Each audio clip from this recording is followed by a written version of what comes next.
Hello दोस्तों, नमस्कार। संबल academy में आपका स्वागत है। आज हम लोग पर्यावरण का प्रदूषण का टॉपिक स्टार्ट कर रहे हैं और इस पे यह देखेंगे कि प्रदूषण किस प्रकार से फैलता है या उसके कारण क्या हैं, फिर उसके बाद उसके प्रभाव क्या हैं, फिर साथ ही उसके समाधान क्या हैं। इस प्रकार से हम लोग पढ़ेंगे जिससे प्री के हमारे पूरे क्वेश्चन इससे सॉल्व हो जाए और हर बार एक या दो जो क्वेश्चन हैं वो सभी कंपटीशन एग्जाम में पूछे जाते हैं और मोस्टली आप देखिए तो एमपीपीएससी में हर बार एक क्वेश्चन अवश्य पूछा गया है। तो बिना किसी देरी के हम लोग स्टार्ट करते हैं टॉपिक। अन्य टॉपिक आपको पर्यावरण पारिस्थितिकी और पर्यावरण से जुड़ा हुआ जो टॉपिक है वो आप देख सकते हैं कि चैनल में जो वीडियो डल गए हैं प्लेलिस्ट में आप जाके देख सकते हैं। तो आइए पर्यावरण प्रदूषण के बारे में समझते हैं। तो पर्यावरण के बदले जो एक है पर्यावरण शब्द को यहाँ देखते हैं। पर्यावरण का मतलब क्या होगा कि जैविक और अजैविक जो घटक हैं उनसे जो निर्मित वातावरण है। तो पर्यावरण का मतलब क्या समझे कि जैविक अजैविक घटकों से जो निर्मित वातावरण है उसे हम पर्यावरण कहते हैं।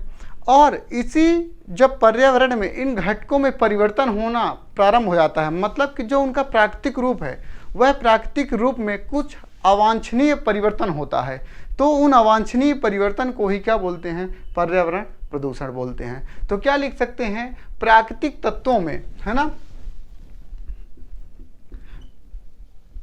प्राकृतिक तत्वों में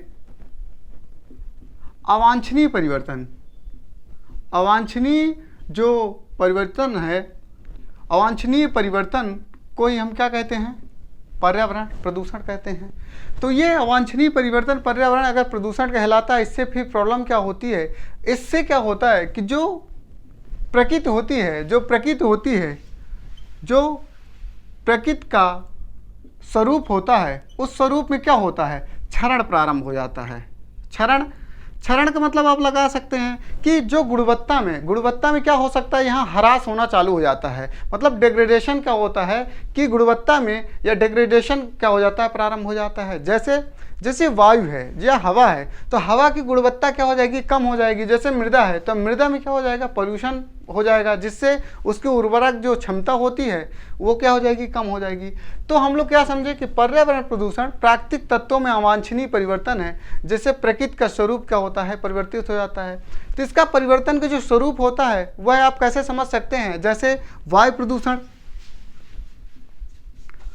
है ना, वायु प्रदूषण हो जाता है, जल प्रदूषण हो जाता है,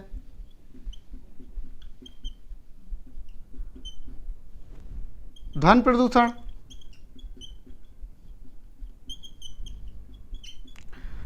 तो इस प्रकार से क्या होता है कि ये प्रदूषण स्टार्ट हो जाते हैं। और इसमें क्या हो रहा है कि जहां वायु की गुणवत्ता है, तो वायु की गुणवत्ता में जब अवांछनीय परिवर्तन होता है तो वहां वायु प्रदूषण।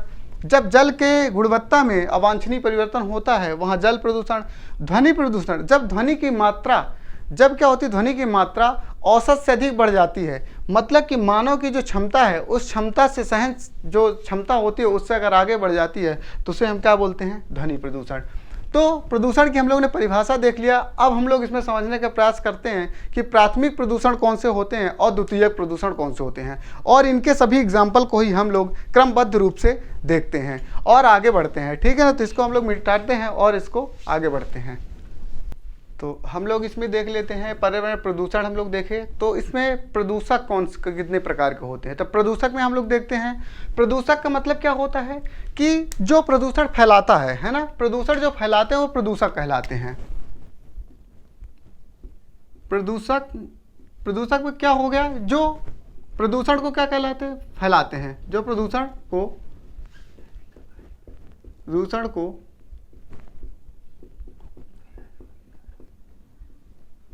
फैलाने वाले कारक या तत्व। ठीक है, ये हो गए जो प्रदूषक को फैलाने वाले कारक या जो प्रदूषण को फैलाते हैं वो क्या कहलाते? प्रदूषक कहलाते हैं। तो प्रदूषक यही होंगे, जैसे ये प्राथमिक प्रदूषक और द्वितीयक प्रदूषक। तो इसके बारे में समझते हैं। प्राथमिक प्रदूषक डायरेक्ट आपसे प्री में क्वेश्चन पूछेगा कि प्राथमिक प्रदूषक कौन से होते हैं। तो पहली बात तो परिभाषा आपको छोटी सी ध्यान रखना। दूसरा, इसके एग्जाम्पल पूछेगा कौन सा प्राथमिक प्रदूषक नहीं है या कौन सा द्वितीयक प्रदूषक का एग्जाम्पल है या नहीं है। तो आपको यहाँ एग्जाम्पल जरूर ध्यान अवश्य रूप से रखना है। तो आइए हम लोग यहाँ देख लेते हैं कि प्राथमिक प्रदूषक। तो प्राथमिक प्रदूषक का मतलब हो गया कि जो डायरेक्ट क्या होता है कि पर्यावरण में मिलते हैं। इसको क्या लिखेंगे? पहला इसमें पॉइंट कि जो सीधे क्या होते हैं कि पर्यावरण में मिलते हैं। पहला ये इसका हो गया। इसमें जो दूसरा ये मूल स्वरूप में पर्यावरण में विद्यमान होते हैं। किसमें? मूल स्वरूप में पर्यावरण में विद्यमान होते हैं। तो दो इसमें इसकी विशेषताएं या परिभाषा के रूप में ध्यान रखेंगे कि प्राथमिक प्रदूषक ऐसे होते हैं जो सीधे पर्यावरण में मिलते हैं और मूल स्वरूप में परिवर्तित होते हैं। जैसे CO2 को उत्सर्जन हुआ, जैसे आप ईंधन को लॉस करेंगे, जलाएंगे, तो उससे CO2 निकलेगी, कार्बन मोनोऑक्साइड निकलेगा, वो डायरेक्ट क्या हो जाएगा, सीधे पर्यावरण में चला जाएगा और ये मूल स्वरूप में भी क्या होता है, बना रहता है। क्लियर हो गया होगा कि प्राथमिक प्रदूषक क्या होता है, सीधे पर्यावरण में मिलते हैं, साथ ही मूल स्वरूप में होते हैं। जैसे देखिए आपने, जैसे कणकीय पदार्थ हो गए, जैसे ये कणकीय पदार्थ क्या हो गए, दो प्रकार के होते हैं। कौन कौन से? ठीक है, PM एक होता है, कौन सा, पार्टिकुलर मैटर होता है, तो PM एक 10 होता है और एक PM 2.5 या, ठीक है। तो आप देखिए इसमें आप क्या बता सकते हैं कि जो कणकीय प्रदूषण, तो आप जैसे ही कोई कंस्ट्रक्शन का काम या निर्माण का कार्य प्रारंभ होता है, तो जो डस्ट होती है, जो धूल होते हैं, जो छोटे छोटे एरोसॉल होते हैं, वो क्या करते हैं, वातावरण में उड़ जाते हैं और वातावरण में क्या होते हैं, तैरते रहते हैं। तो उनका जो प्रदूषण होगा वो क्या हो जाएगा, प्राथमिक प्रदूषक, क्योंकि सीधे पर्यावरण मिल रहा और मूल स्वरूप में पर्यावरण में शामिल होता है। इसीलिए पर्यावरण जो संरक्षण अधिनियम है उसमें निर्माण कार्य, जो कंस्ट्रक्शन का काम है, उसमें यह बताया गया है कि जो भी बिल्डिंग्स हैं, अगर आप वहाँ निर्माण कर रहे हैं या उनको तोड़ते हैं, तो उसमें क्या होनी, प्रॉपर आपको एक नेट या जाली को यूज़ करना चाहिए और उस जाली के द्वारा आपको उसको ढक करके रखना चाहिए। इसी प्रकार से जब ट्रक और अगर कोई बड़े वाहन है जिसमें क्या होता है कि जैसे बालू या सैंड आप एक जगह से दूसरे जगह पहुंचाते हैं, तो उसको भी यह प्रबंधन किया गया है कि आप उसको ढक करके एक स्थान से दूसरे स्थान पर शहर में पहुंचाएं। तो इससे क्या होगा, कहीं ना कहीं जो ये कणकीय प्रदूषण हो ये कम हो जाएंगे। तो प्राथमिक प्रदूषक के बारे में समझ गए होंगे।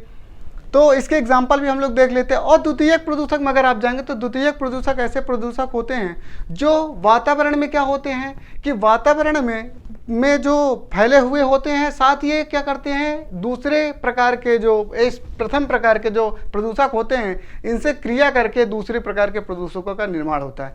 मतलब कि प्राथमिक प्रदूषक का ही क्या होता है कि एक्शन करते हैं और पर्यावरण में जो उपलब्ध प्रदूषक होते हैं प्राथमिक, उनसे क्रिया करके द्वितीयक प्रदूषक का निर्माण हो जाता है। तो आइए इनके एक एक एग्जाम्पल समझते हैं हम लोग।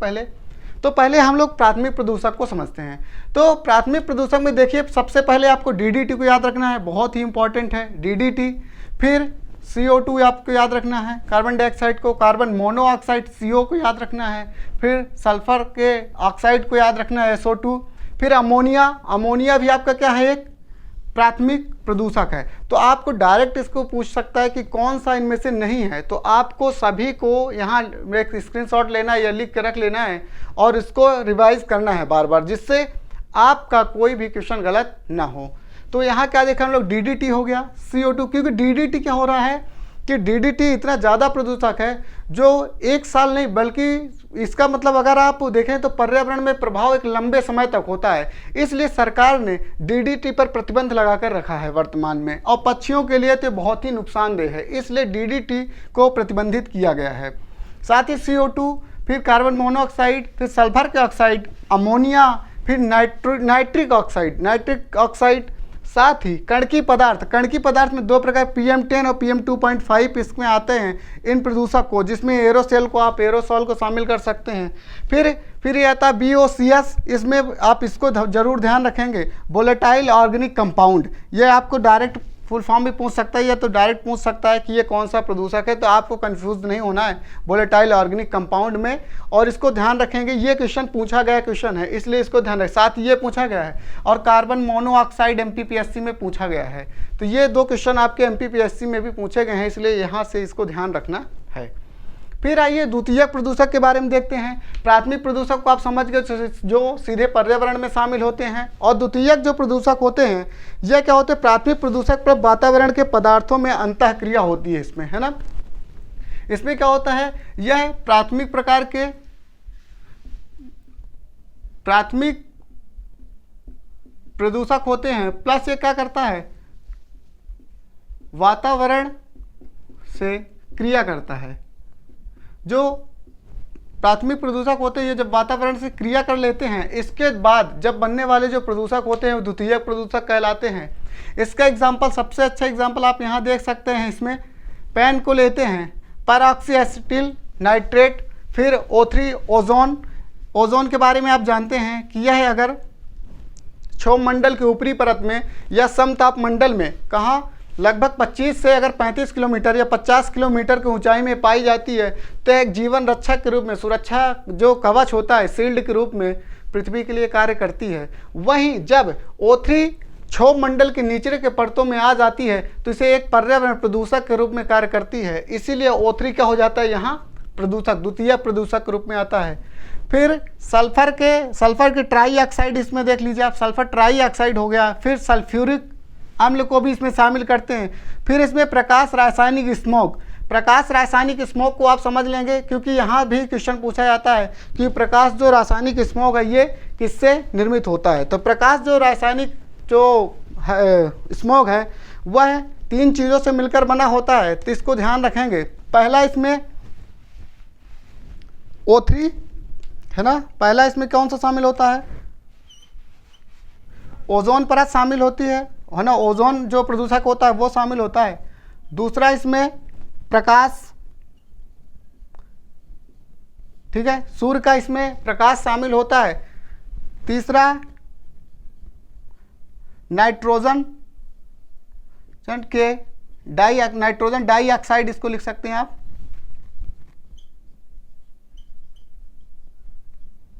नाइट्रोजन डाइऑक्साइड शामिल होता है, ठीक है ना। प्रकाश हो गया, प्रकाश के बाद ये हो गया। फिर इसमें पेन भी शामिल होता है, जो पेन होता है ये भी शामिल होता है, प्लस पेन। तो इसको हम लोगों ने क्या देखा, जो प्रकाश रासायनिक स्मोक होता है इसमें ओजोन प्रकाश, सूर्य का जो प्रकाश होता है वह शामिल होता है, नाइट्रोजन के डाइऑक्साइड होते हैं और पेन। ये 4 चीज़ों से क्या होता है, प्रकाश रासायनिक स्मोक का निर्माण होता है। तो ये डायरेक्ट आपसे क्वेश्चन पूछा जा सकता है कि जो प्रकाश रासायनिक स्मोक है इसमें कौन शामिल नहीं है, तो यहाँ ध्यान रखेंगे। तो यहाँ फिर से एक बार हम लोग यहाँ रिवीजन करते हैं कि पर्यावरण प्रदूषण है, इसमें प्रदूषक क्या होते हैं, जो प्रदूषण को फैलाने के कारक होते हैं वो कहीं ना कहीं क्या कहलाते हैं, प्रदूषक कहलाते हैं। 2 प्रकार से प्रदूषक, प्राथमिक प्रदूषक, द्वितीय प्रदूषक। प्राथमिक प्रदूषक जो डायरेक्ट पर्यावरण में या सीधे मूल रूप में शामिल हो जाते हैं वो प्राथमिक प्रदूषक।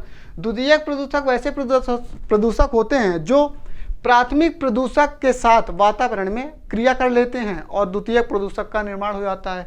तो प्राथमिक प्रदूषक में हम लोगों ने देखा DDT, carbon dioxide, carbon monoxide, SO2, फिर अमोनिया, फिर नाइट्रिक ऑक्साइड, फिर कणकीय पदार्थ जिसमें हमने PM10 और PM2.5, फिर वोलेटाइल ऑर्गेनिक कंपाउंड। जबकि द्वितीयक प्रदूषक के अंतर्गत पेन, फिर उसके बाद ओजोन, फिर सल्फर ट्राई ऑक्साइड, फिर सल्फ्यूरिक अम्ल और प्रकाश रासायनिक स्मोक। इसका हम लोगों ने यहाँ डिटेल्स में देखे हैं और यहाँ से आने वाले क्वेश्चन अब आपके बाहर नहीं जाएंगे, प्राथमिक और द्वितीय प्रदूषक को अगर आप याद रखते हैं। आइए इसके बाद हम लोग प्रदूषण में चलते हैं कि वायु प्रदूषण क्या होता है। तो हम लोग देख लेते हैं वायु प्रदूषण के क्या प्रभाव होते हैं और यह किस प्रकार से प्रभाव वातावरण में दिखाता, तो इसको हम लोग यहाँ देखते हैं। तो सबसे पहले हम लोगों ने जो देखा कि प्रदूषक क्या होते हैं, प्रदूषक कितने प्रकार के होते हैं। तो प्रदूषक में प्राथमिक प्रदूषक हम लोगों ने देख लिया और द्वितीयक प्रदूषक देख लिया। तो आइए यहाँ देखते हैं क्या वायु प्रदूषक का जो परिणाम होता है। तो डायरेक्ट हम लोग यहाँ फैक्चुअल को यहाँ डिस्कस करेंगे, फैक्ट को ही डिस्कस करेंगे और याद करने का प्रयास करेंगे। तो परिणाम क्या होगा वायु प्रदूषण का, ग्लोबल वार्मिंग, एसिड रेन और ओजोन डिप्रेशन। तो जो ओजोन का डिप्लेशन हो गया उसका प्रभाव, फिर एसिड रेन का प्रभाव क्या होता है, ग्लोबल वार्मिंग का प्रभाव क्या होता है, इसका कारण क्या होता है, इसको देखेंगे। तो कुछ चीज़ें आपको ध्यान रखना है और कुछ चीज़ें जो मेन फैक्ट है वो हमने यहाँ लिख दिया है आपके लिए, और स्क्रीनशॉट लेना है, इसको बिल्कुल याद करना और एक पेपर A4 साइज में लिखिए और उसको चिपका दीजिए कहीं। तो ग्लोबल वार्मिंग में आप देखिए, ग्लोबल वार्मिंग का क्या मतलब होता है कि पृथ्वी के औसत तापमान में वृद्धि। तो ग्लोबल वार्मिंग से आप क्या लगाएंगे कि पृथ्वी के जो औसत टेम्परेचर है उसमें जो वृद्धि हो जाती है या उससे तापमान में होने वाली वृद्धि को हम क्या बोलेंगे, ग्लोबल वार्मिंग। तो ग्लोबल वार्मिंग किसका परिणाम है, कहीं ना कहीं वायु प्रदूषण का है।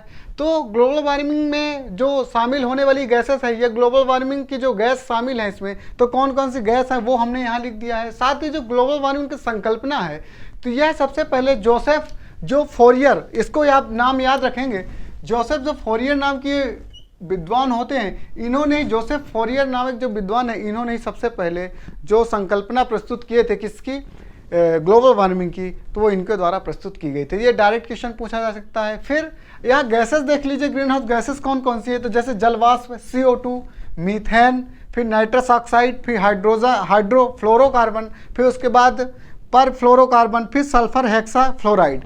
ये सब क्या है, CFC गैसेस के ही घटक हैं, तो इनको हम लोगों ने यहाँ अलग से देख लिया है।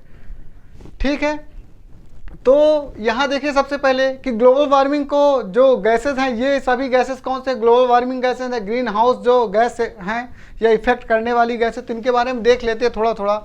पहला जल वाष्प। जल वाष्प ऐसे गैस है जिसे हमने क्या किया है कि जो ग्लोबल वार्मिंग के प्रभाव हैं, जिसे हम क्या नाम से जानते हैं, ग्लोबल वार्मिंग प्लस जलवायु परिवर्तन, इसको रोकने के लिए जो प्रयास किया गया है वह क्योटो प्रोटोकॉल है, जो एक बाध्यकारी समझौता है। अगर विश्व में कोई भी अगर अंतर्राष्ट्रीय समझौता जो बाध्यकारी है तो वह है कौन सा है, क्योटो प्रोटोकॉल।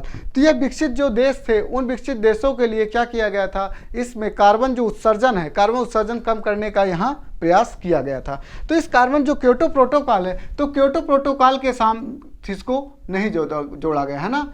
जो क्योटो प्रोटोकॉल है इसमें इस गैस को नहीं शामिल किया गया है। तो यह पूछ सकता है कि क्योटो प्रोटोकॉल में कौन सी ग्रीन हाउस गैस शामिल नहीं है, तो आपको यह ध्यान रखना, जो जल वाष्प है यह क्योटो प्रोटोकॉल में शामिल नहीं है। फिर उसके बाद CO2, जो CO2 गैस है, कार्बन डाइऑक्साइड है, इसका ग्लोबल वार्मिंग में सबसे ज़्यादा प्रभाव होता है। तो लगभग 50% प्रभाव है ना, लगभग 50% जो प्रभाव है वो कहीं ना कहीं किसका है, ग्लोबल वार्मिंग में CO2 का है, या कार्बन डाइऑक्साइड का प्रभाव माना जाता है।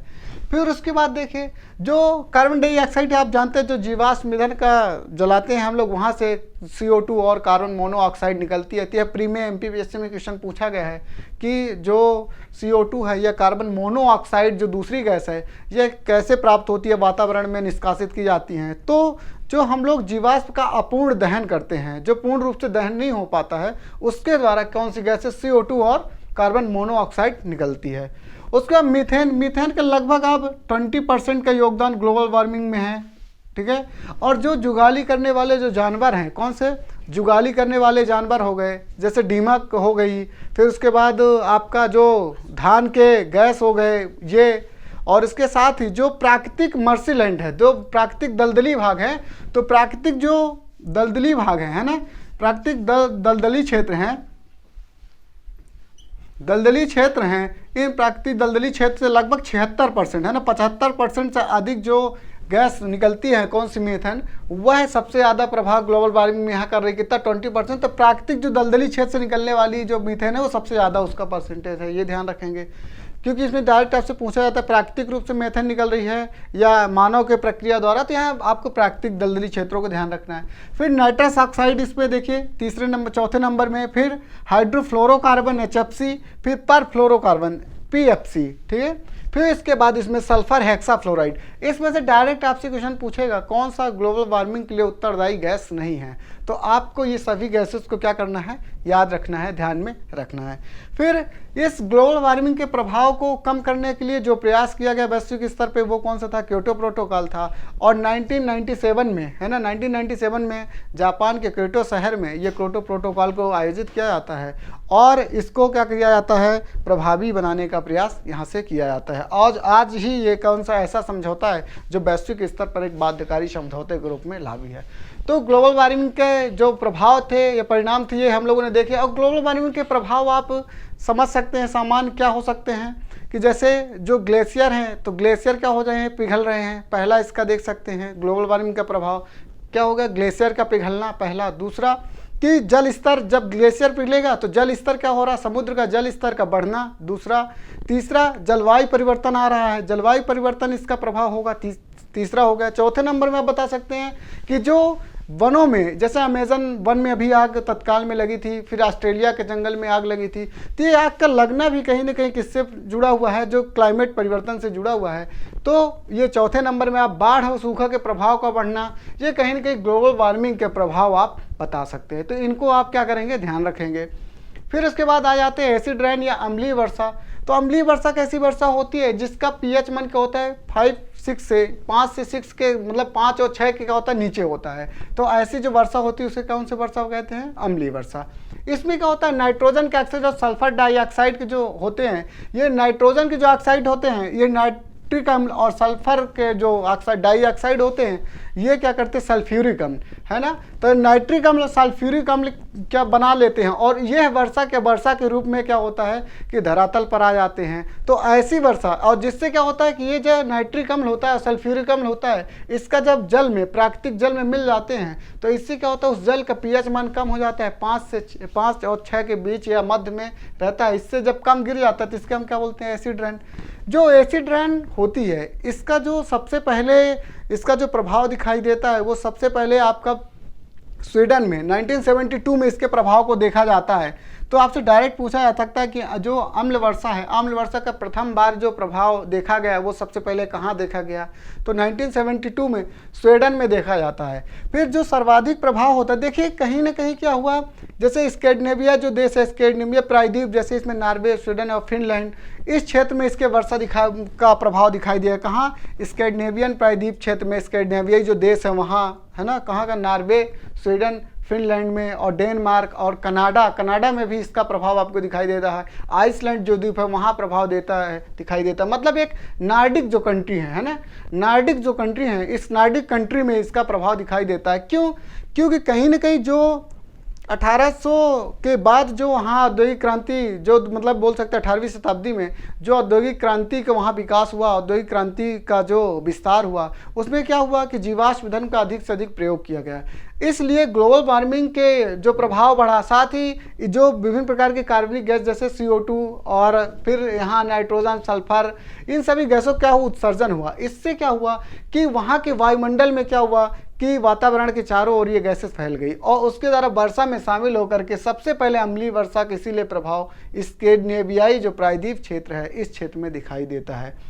फिर इससे क्या होता है कि इन क्षेत्रों में जब वर्षा हुई, इससे क्या हुआ कि जो वहाँ जीव जंतु थे, तो जो वहाँ झील में या लेक में जो जीव पाए जाते, जलीय जीव थे, वो क्या हो गए? मरने लगे, उनको नष्ट होने लगे। और जो जल था, जल की जो गुणवत्ता थी उसका भी क्या होने लगा? डिग्रेडेशन होने लगा, ह्रास होने लगा। इसलिए क्या हुआ कि जो जलीय जीव थे वो जलीय जीव क्या हो गए? नष्ट होने लगे। और ये जलीय जीव जब नष्ट होने लगे इसीलिए इसको लेक किलर बोला गया। क्या बोला गया? लेक किलर की संज्ञा दी गई। ठीक है, लेक किलर बोला गया। हमने यहाँ लिख दिया था लेक किलर कहा गया, क्योंकि जीवों क्या हो गए कि जो उनके लिए उपयुक्त अवस्था थी जल की, वह क्या हो गई? अम्लीय हो गई, जिससे जीव नष्ट होने, इसे लेक किलर की संज्ञा दी जाती है। साथ ही इससे क्या हुआ कि जो अम्लीय वर्षा थी, इससे जो इमारती जो भवन होते हैं, इमारती जो बिल्डिंग्स होती हैं, उनमें क्या हुआ? क्षरण होना प्रारंभ हुआ। क्योंकि जब ये वर्षा होती है तो इससे क्या होता है, जो इमारती पत्थर होते हैं वो कहीं ना कहीं उससे घुलना स्टार्ट हो जाते हैं, उनका क्षरण होना, उनमें डिग्रेडेशन प्रारंभ हो जाता है। जैसे आप देख सकते हैं कि मथुरा जो रिफाइनरी है उसका प्रभाव, और हम लोगों ने एक रिसर्च में पढ़ा था कि जो अपने बीना के जो सागर की है, इसमें ये भी जो रिफाइनरी, इसके भी प्रभाव कहीं ना कहीं रहे हैं, जिससे ताजमहल का जो उसका सौंदर्य है, जो उसमें चमक है, वो क्या हो रही है? धीरे धीरे कम हो रही है। तो ये स्टोन लेप्रोसी का ही क्या है? उदाहरण है। स्टोन लेप्रोसी का आप ऐसे समझ सकते हैं कि जो चमक होती है पत्थर की, वो क्या होती है? कम हो जाती है, और वो जो संगमरमर है उसमें उसका गलन प्रारंभ हो जाता है, उसमें उसकी गुणवत्ता में क्षरण होना प्रारंभ हो जाता है। इसको आप स्टोन लेप्रोसी ऐसे आप जान सकते हैं। तो दो चीज़ें यहाँ देखा, क्या लेक किलर किस वर्षा को बोला जाता है? तो अम्लीय वर्षा को। और स्टोन लेप्रोसी का कार्य कौन करता है? तो अम्लीय वर्षा जो होती है, एसिड रेन होती है, वो करती है। फिर यहाँ हम लोगों ने इसको देखने के बाद ये समझ सकते हैं एसिड रेन जो है, तो इसके लिए क्या हुआ कि अंतर्राष्ट्रीय स्तर पर जो एक हेलेंस्की प्रोटोकॉल का निर्माण किया गया, और इस हेलेंस्की प्रोटोकॉल में क्या बताया गया कि कहीं ना कहीं जो अम्लीय वर्षा, इस अम्लीय वर्षा को रोकने का प्रयास विकसित देश और विकासशील देश मिलकर के करेंगे। और हालांकि हेलेंस्की जो प्रोटोकॉल था इतना प्रभावी नहीं हुआ कि उसके द्वारा अम्लीय वर्षा को रोका जा सके, और जो ग्रीन हाउस गैसेज हैं और जो नाइट्रोजन के ऑक्साइड है, सल्फर डाइऑक्साइड है, इन पर कमी की जा सके। इसलिए आज भी यह एक समस्या बनी हुई है, अम्लीय वर्षा एक समस्या के रूप में है, जिससे न सिर्फ वायुमंडल में प्रदूषण और जल प्रदूषण संबंधी समस्याएं उत्पन्न हो रही हैं, साथ ही इससे जलीय जीवों को जहां एक और संकट है, वहीं दूसरी ओर मृदा प्रदूषण की समस्या भी इससे बन रही है, जिससे मृदा के भी गुणवत्ता गुणों का ह्रास होता है। इससे खाद्यान्न संकट की भी समस्या आने की चुनौती बनी हुई है। फिर इसके लिए अंतर्राष्ट्रीय अम्ल वर्षा सूचना केंद्र भी बनाया गया है मैनचेस्टर, इंग्लैंड में। क्यों यहाँ बनाया गया, इसका रीज़न ये रहा क्योंकि कहीं ना कहीं जो सबसे ज़्यादा औद्योगिक क्रांति में योगदान रहा वो इंग्लैंड का रहा, तो यहाँ भी कहीं ना कहीं ये इंग्लैंड की जवाबदारी रही कि वो अम्लीय वर्षा को डिटेक्ट करे, उसको पहचान करे कि किन क्षेत्रों में हो रही, ये भी कारण रहा। दूसरा कि इन क्षेत्रों में जो नॉर्डिक कंट्री है, उच्च अक्षांश के जो क्षेत्र जैसे इंग्लैंड की अवस्थिति है, तो इन क्षेत्रों में अम्लीय वर्षा के प्रभाव अधिक रहे, इसलिए यहाँ क्या किया गया, एक अंतर्राष्ट्रीय अम्ल वर्षा सूचना केंद्र कहाँ लगाया गया, मैनचेस्टर में। तो इसको आप बिल्कुल याद रखेंगे, डायरेक्ट आपसे पूछा जा सकता है अंतर्राष्ट्रीय अम्ल वर्षा सूचना केंद्र कहाँ है, मैनचेस्टर। और हेलेंस्की प्रोटोकॉल का संबंध किससे है, तो एसिड रेन से है। जबकि ग्लोबल वार्मिंग के प्रभाव को कम करने के लिए या जलवायु परिवर्तन या ग्लोबल वार्मिंग को जो कम करने के लिए जो प्रोटोकॉल किया गया है, यह आपका कौन सा है, क्योटो प्रोटोकॉल यहाँ स्थापित किया गया था। तो यहाँ आप लोगों ने क्या देख लिया, ग्लोबल वार्मिंग और एसिड रेन। इसके बाद हम लोग जो वायु प्रदूषण का तीसरा प्रभाव होता है उसमें देखते हैं ओजोन डिप्लेशन, ओजोन का क्षरण। तो ओजोन के क्षरण में हम लोग पहले ओजोन के बारे में थोड़ा सा देख लेते हैं। ओजोन क्या होती है कि यह कहीं जो ओजोन होती है, ऑक्सीजन के 3 अणुओं के मिलने से ओजोन का निर्माण होता है ना, O3 के रूप में इसको लिख सकते हैं। और जो ओजोन जो गैस होती है, यह क्षोभ मंडल के ऊपरी परत और समताप मंडल के निचले भाग में पाई जाती है, जिसका 20 से 35 किलोमीटर में सबसे ज़्यादा मोटाई पाई जाती है। मतलब सबसे ज़्यादा अगर जो लेंथ है इसकी मोटाई है वह 20 से 35 किलोमीटर के बीच में है, जबकि इसका और भी अधिक ऊंचाई तक विस्तार है। कितना, 20 से लेकर के 50 किलोमीटर तक इसकी मोटाई पाई जाती है। साथ ही इसकी जो मोटाई नापने की इकाई होती है उसको डाप्सन बोलते हैं। जो इसकी मोटाई या लेंथ नापने की जो इकाई है वह डाप्सन है। और अगर 220 डाप्सन से कम हो जाता है, जो ओजोन परत है, अगर उसके 220 डाप्सन से उसकी मोटाई कम हो जाती है तो इसे ओजोन छिद्र बोला जाता है, ओजोन होल। इसको आप ध्यान रखेंगे कि आपसे डायरेक्ट पूछा जा सकता है, पहले तो मोटाई किससे नापते हैं, तो डाप्सन से। साथ ही ये भी ध्यान रखना है कि डाप्सन कितने डाप्सन, तो 220 डाप्सन से अगर मोटाई कम हो जाती है तो ओजोन छिद्र के रूप में इसको हम परिभाषित करते हैं। और अब ओजोन छिद्र से आप ये समझ लीजिए कि ओजोन छिद्र को सबसे पहले कौन थे, विद्वान थे जिन्होंने क्या किया, देखा। तो सबसे पहले जो फॉरमैन थे ये यूके इंग्लैंड के विद्वान थे। इनका एक ग्रुप जाता है और यही समूह का 1985-86 में अंटार्कटिका के ऊपर सबसे पहले ये होल का, ये छिद्र का पता लगाते हैं। और छिद्र का मतलब हम लोगों ने समझ लिया क्या होता है कि ओजोन के लेयर में होने वाला डिग्रेडेशन, मतलब उसमें होने वाली कमी जो 220 डेसिबल से कम हो जाती है, उसे हम लोग ओजोन छिद्र के नाम से जानते हैं। अब इसके बाद हम लोग क्या देखा कि ओजोन क्षोभ मंडल के ऊपरी परत में अगर पाई जाती है तो यह पृथ्वी के लिए सुरक्षा कवच के रूप में कार्य करती है ना। किसके रूप में काम करती है, सुरक्षा कवच या शील्ड के रूप में काम करती है। लेकिन जब यही ओजोन परत पृथ्वी के नीचे के परतों में, क्षोभ मंडल की निचली परत में आ जाती है, तो वह कहीं ना कहीं ओजोन प्रदूषण का भी कार्य करती है। इसलिए क्या है, ओजोन गैस एक प्रकार से ऊपरी वायुमंडल में जीवन के लिए रक्षा प्रदान करती है, जिससे हमारे त्वचा कैंसर और जो हमारे मोतियाबिंद जैसी जो समस्याएं हैं उनसे जहां निजात प्राप्त होता है, वहीं दूसरी ओर जो निचले वायुमंडल में, क्षोभ मंडल में आने पर इससे वायु प्रदूषण की भी समस्या उत्पन्न होती है। फिर हम लोगों ने यहाँ ये समझ लिया। साथ ही अब देखते हैं कि फॉरमैन जो 1986 अंटार्कटिका में जाते हैं, सबसे पहले यहीं ओजोन छिद्र देखते हैं और सबसे बड़ा ओजोन छिद्र भी यहीं देखने को आपको मिलेगा। तो इसके कारण क्या रहे, तो जो ओजोन छिद्र अंटार्कटिका में बनने के मेन कारण विद्वानों ने बताया है। ये प्री में क्वेश्चन पूछा गया है यूपीएससी में और यूपीपीसीएस में भी, तो एमपीपीएससी में भी पूछा जा सकता है, इसलिए इसको ध्यान में रखेंगे इस क्वेश्चन को। तो अंटार्कटिका महाद्वीप में क्या कारण रहा कि यहाँ ही क्या हुआ कि सबसे पहले ओजोन क्षेत्र आपको दिखाई देता है। तो विद्वानों ने बोला कि जो विशिष्ट ध्रुवीय वाताग्र होते हैं, ये वाताग्र क्या कर रहे हैं कि जो फ्रियोन गैस है या CFCs की जो जुड़ी हुई गैस है, जैसे एसी जो फ्रियोन है ना, फ्रियोन गैस होती है CFC से जुड़ी हुई, जो किससे निकलती हैं, एसी या रेफ्रिजरेटर। फिर एरोसॉल, फिर गद्देदार जो सीट होती हैं, इनसे क्या होता है कि जो फ्रेन गैस होती हैं ये निकलती हैं। और ये फ्रेन गैस ही क्या होती हैं कि इन गैसों जो CFCs होती हैं ये विशिष्ट ध्रुवीय वाताग्र के द्वारा कहीं ना कहीं उत्तरी और दक्षिणी ध्रुवों में प्रभाव दिखाती हैं। इसलिए अंटार्कटिका का जो क्षेत्र है यहाँ क्या हुआ, विशिष्ट ध्रुवीय वाताग्र के द्वारा ओजोन छिद्र का निर्माण हुआ, पहला कारण। दूसरा कारण बताते हैं कि जो समताप मंडलीय बादलों की उपस्थिति दूसरा कारण हो गया। जो समताप मंडल हम लोगों ने देखा, समताप मंडल में जो बादलों की उपस्थिति होती है उसमें क्या होता है, जो ये फ्रेन गैस होती हैं ये धारण कर लेता है, इसलिए इन क्षेत्रों में क्या हो रहा है, ओजोन लेयर का डिग्रेडेशन हो रहा है। फिर CFC का अंतर प्रवाह, CFC जो गैस होती है उसका क्या होता है कि एक क्रम से एक स्थान से दूसरे स्थान क्या हो रहा है कि लगातार गति हो रही है। उसी गति या अंतर प्रवाह से क्या हो रहा है कि ओजोन गैस के जो परत है उस परत में क्या हो रहा है, कमी आ रही है, धीरे धीरे उसका डिग्रेडेशन हो रहा है। तो हम लोगों ने यहाँ क्या देखा, क्षौमंडल की ऊपरी परत में पाई जाती है कौन, ओजोन परत, और इसकी जो नापने की इकाई है वो कौन है, डाप्सन। जबकि इसकी जो मोटाई कितनी बताया गया है डाप्सन में, 220। फिर इसमें हम लोगों ने क्या देखा कि ओजोन जो छिद्र है इसे सबसे पहले फॉर्म मैंने 1985-86 में देखा था अंटार्कटिका के ऊपर। और अंटार्कटिका में जो बनने का कारण क्या रहा, विशिष्ट ध्रुवीय वाताग्र, समताप मंडलीय बादल की उपस्थिति, फिर CFC का अंतर प्रवाह, ये हम लोगों ने देखा। इसका कारण क्या रहा कि जो AC और रेफ्रिजरेटर का हम लोग यूज़ कर रहे हैं, एरोसॉल स्प्रे, गद्देदार जो सीट हैं, इनसे क्या हो रहा है कि कहीं ना कहीं जो फ्रेन गैसेज हैं ये निकलती हैं, CFCs गैस निकल रही हैं। इससे क्या हो रहा है कि जो ओजोन है उसका डिग्रेडेशन प्रारंभ हुआ और वो वर्तमान में भी एक समस्या के रूप में बना हुआ है।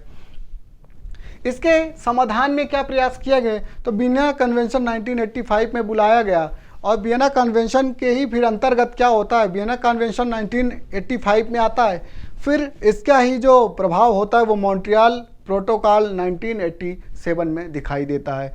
तो वियना को हम लोग ऐसे याद कर, बीमा ओजोन का क्या हो जाएगा, यहाँ इसको ऐसे याद कर सकते हैं, ओजोन होगी तो ओजोन को हम लोग क्या करेंगे, बीमा कर देंगे। अगर ओजोन को बीमा कर ले तो बी से याद अब कर लेंगे वियना और माँ से याद कर लेंगे मॉन्ट्रियल। तो वियना कन्वेंशन का भी संबंध किससे है, ओजोन लेयर के संरक्षण से, और मॉन्ट्रियल प्रोटोकॉल 1987 का भी संरक्षण से संबंध किससे है, ओजोन लेयर के डिप्रेशन थे। तो आइए एक बार इसका रिवीजन करते हैं, क्विक रिवीजन करते हैं कि ग्लोबल वार्मिंग, एसिड रेन और ओजोन डिप्रेशन क्या है। ये कहीं ना कहीं क्या है कि वायु प्रदूषण का परिणाम है। और वायु प्रदूषण के परिणाम में हम लोग देखा ग्लोबल वार्मिंग, तो ग्लोबल वार्मिंग में जो गैस है जलवाष्प, CO2, methane, nitrous oxide, hydrochlorofluorocarbon, फिर पर फ्लोरोकार्बन, फिर सल्फर हेक्सा फ्लोराइड। और इसके जो समाधान के लिए प्रयास किया गया वो ग्लोबल वार्मिंग, जलवायु परिवर्तन के लिए वो क्योटो प्रोटोकॉल 1997। फिर उसके बाद एसिड रेन हम लोगों ने देखा। एसिड रेन में देखा कि प्रथम बार जो वर्षा होती है वो स्वीडन में 1972 में होती है और ये इसका प्रभाव सबसे ज़्यादा स्कैंडिनेवियाई जो कंट्री हैं या प्रायद्वीप है वहाँ होता है, जैसे Norway, Sweden, Denmark, Iceland, Canada वाले क्षेत्र में भी आप इसको बता सकते हैं, कनाडा के क्षेत्र में, क्योंकि ये उच्च अक्षांश में है। और यहाँ क्या हुआ कि जो औद्योगिक क्रांति थी, औद्योगिक क्रांति का सबसे पहले इन्हीं क्षेत्रों में विस्तार सबसे अधिक हुआ, इसलिए प्रभाव भी यहीं सबसे ज़्यादा दिखाई देता है। फिर स्टोन लेप्रोसिस की समस्या आती है, लेक किलर की समस्या आती है क्योंकि जीव यहाँ नष्ट हो रहे थे।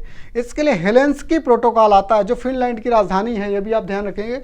हेलेंस्की प्रोटोकॉल आता है 1985 में, इसको आप ध्यान रखेंगे। अंतर्राष्ट्रीय अम्ल वर्षा सूचना केंद्र जो मैनचेस्टर में बनाया गया है उसको आप ध्यान में रखेंगे। फिर हम लोगों ने ओजोन लेयर के बारे में देखा कि 220 डाप्सन से अगर कम हो जाती है ओजोन परत की मोटाई तो उसे ओजोन छिद्र के नाम से जाना जाता है। मैंने सबसे पहले इसको अंटार्कटिका में देखा था और अंटार्कटिका में इसके बनने के कारण हमने देख लिया और साथ ही कौन से गैस इसके लिए प्रभावी हैं ये भी हम लोगों ने देखा। साथ ही वियना कन्वेंशन 1985 और मॉन्ट्रियल प्रोटोकॉल 1987, तो इसलिए ओजोन का अगर हम बीमा करते हैं तो इससे हमारी क्या हो जाएगी, सुरक्षा रहेगी। इसलिए ओजोन का सुरक्षा ज़्यादा जरूरी है, एसिड रेन से सुरक्षा अधिक आवश्यक है और सबसे ज़्यादा अगर अनिवार्य है तो वो है ग्लोबल वार्मिंग।